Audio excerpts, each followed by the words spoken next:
Times mail के national bulletin service में आपका स्वागत है। पेश है दिन भर की अहम खबरें। किसानों ने सरकार से बातचीत के प्रस्ताव को स्वीकार कर लिया है। सरकार को मीटिंग के लिए किसानों ने 29 दिसंबर की सुबह 11 बजे का प्रस्ताव दिया है। मीटिंग में तीनों कानूनों को रद्द करने और मिनिमम सपोर्टिंग प्राइस यानी एमएसपी को कानूनी दर्जा देने पर बातचीत की जाएगी। इसके साथ ही एयर क्वालिटी और इलेक्ट्रिसिटी अमेंडमेंट बिल पर भी बातचीत होगी।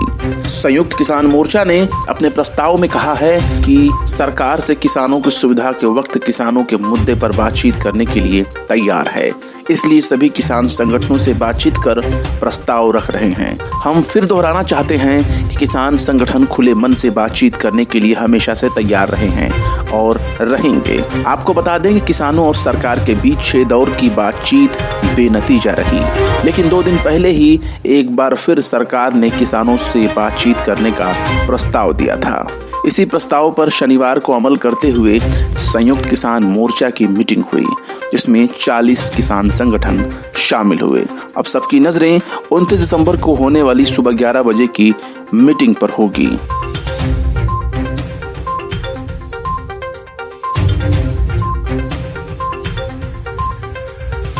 प्रधानमंत्री नरेंद्र मोदी ने कांग्रेस नेता राहुल गांधी पर निशाना साधते हुए कहा है कि दिल्ली में कुछ लोग मुझे लोकतंत्र सिखाने की कोशिश कर रहे हैं। राहुल गांधी के देश में लोकतंत्र नहीं होने के बयान पर पीएम मोदी की ये प्रतिक्रिया आई है। जम्मू कश्मीर के लोगों के लिए आयुष्मान भारत योजना शुरू करते वक्त प्रधानमंत्री नरेंद्र मोदी ने कहा कि देश में कुछ लोग हैं जो हमेशा मुझ पर तंज कसते हैं और अपमान करते हैं। मैं उन्हें राज्य में हुए डीडीसी चुनाव को लोकतंत्र के उदाहरण के तौर पर दिखाना चाहता हूं। पीएम मोदी ने कहा कि कुछ राजनीतिक ताकतें मुझे लोकतंत्र पर लेक्चर दे रही हैं, लेकिन उनका दोहरा रवैया और खोखलापन देखिए।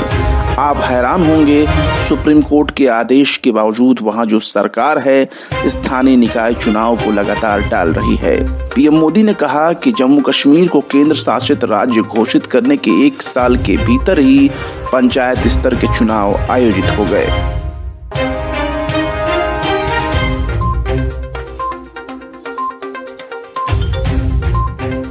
मध्य प्रदेश में शिवराज सिंह चौहान के कैबिनेट ने शनिवार को मध्य प्रदेश धार्मिक स्वतंत्रता विधेयक 2020 को मंजूरी दे दी है।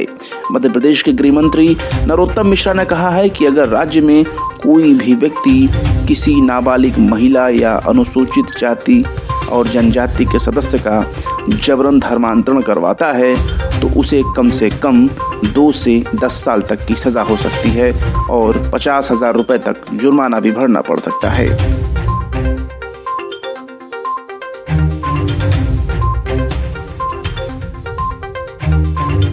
दिल्ली हाईकोर्ट ने कॉपीराइट के एक मामले में फिल्म निर्माता करण जौहर के धर्मा प्रोडक्शन से जवाब तलब किया है। इंडियन सिंगर्स राइट्स एसोसिएशन यानी इसरा की याचिका पर हाईकोर्ट ने करण जौहर के प्रोडक्शन हाउस को समन जारी किया है। इसरा ने film Gunjan Saxena the Kargil girl में उनके गानों का कमर्शियल इस्तेमाल करने का आरोप लगाते हुए रॉयल्टी मांगा है।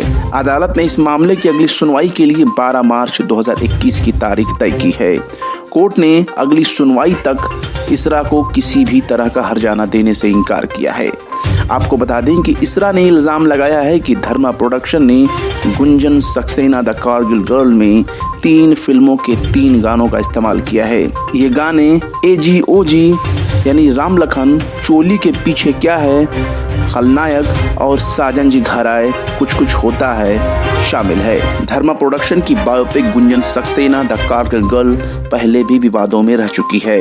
12 अगस्त 2020 को रिलीज होने के बाद इंडियन एयरफोर्स ने दिल्ली हाई कोर्ट में याचिका दायर कर फिल्म की स्ट्रीमिंग पर रोक लगाने की मांग की थी।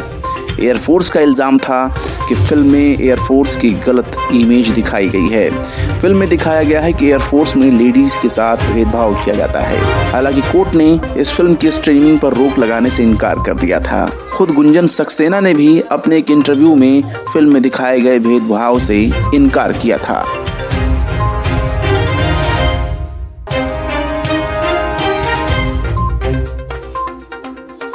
ऑनलाइन मार्केटिंग कंपनी अमेजॉन और महाराष्ट्र नवनिर्माण सेना यानी एमएनएस के दरमियान शनिवार को मुंबई में 20 मिनट तक मीटिंग हुई। अमेजन इंडिया की तरफ से उनकी लीगल टीम ने इस मीटिंग में हिस्सा लिया।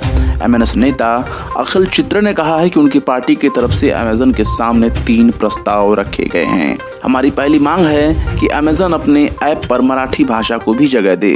एमएनएस प्रमुख राज ठाकरे के खिलाफ कोर्ट का दरवाजा खटखटाने पर राज ठाकरे से माफी मांगने को भी कहा है। एमएनएस नेता के मुताबिक अमेजन इंडिया ने ऐप पर मराठी भाषा का ऑप्शन देने का प्रस्ताव स्वीकार कर लिया है। आपको बता दें कि शुक्रवार को एमएनएस कार्यकर्ताओं ने मुंबई स्थित अमेजन के दफ्तर में तोड़फोड़ की थी और नो मराठी नो अमेजन की मांग करने लगे। हालांकि मराठी भाषा को लेकर शुरू की गई इस मुहिम के मामले में महाराष्ट्र नवनिर्माण सेना के प्रमुख राज ठाकरे की मुश्किलें बढ़ सकती हैं। मुंबई की कोर्ट ने राज ठाकरे को नोटिस जारी किया है और कोर्ट ने राज ठाकरे को 5 जनवरी को पेश होने का आदेश दिया है।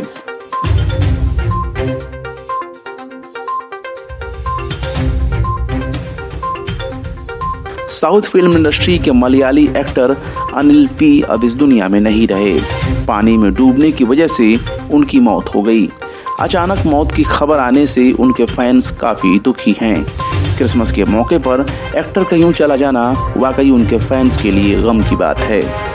अनिल शूटिंग के लिए बाहर गए थे और वे अपने दोस्तों के साथ कुछ वक्त गुजारने के लिए एक रिजर्वायर गए हुए थे, जहां नहाते वक्त पानी में डूबने की वजह से उनकी मौत हो गई। अनिल अय्यप्पनुम कोशियुम, पोरिजू मरियम जोस और कई सारी फिल्मों में नजर आ चुके हैं। अय्यनुम कोशियुम फिल्म में उनका कैरेक्टर सबसे ज्यादा पसंद किया गया।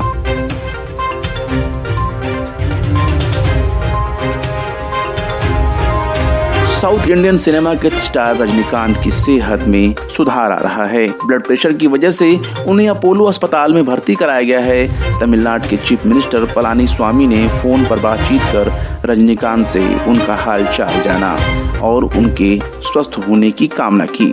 अस्पताल की ओर से जारी किए गए हेल्थ बुलेटिन में कहा गया है कि उनका ब्लड प्रेशर अभी भी बढ़ा हुआ है, लेकिन शुक्रवार के मुकाबले काफ़ी कंट्रोल है।